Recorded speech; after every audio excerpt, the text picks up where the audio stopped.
What's happening, y'all? So I just got the cross mold from Crafted Elements, and this is so we could put some epoxy in it. I mean, it's got some nice instructions on how to use it, how to make it last. I got a piece of wood here, and let me know what you guys think. What I'm thinking about is putting this bad boy here in the middle.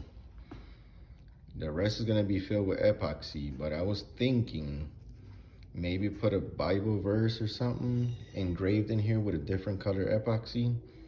Like, I don't know how much I could put in there because it's not that thick, but maybe something like that, and then clamp it down and put some epoxy in it and see how it comes out.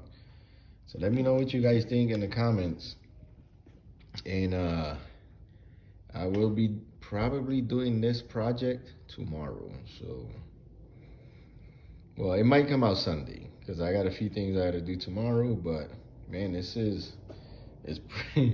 pretty thick. It's pretty thick mold.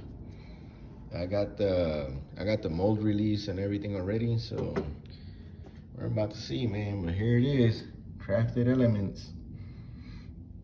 Y'all let me know in the comments what you think I should do on the piece of wood before I put it in the mold and put epoxy and stuff over it. Later.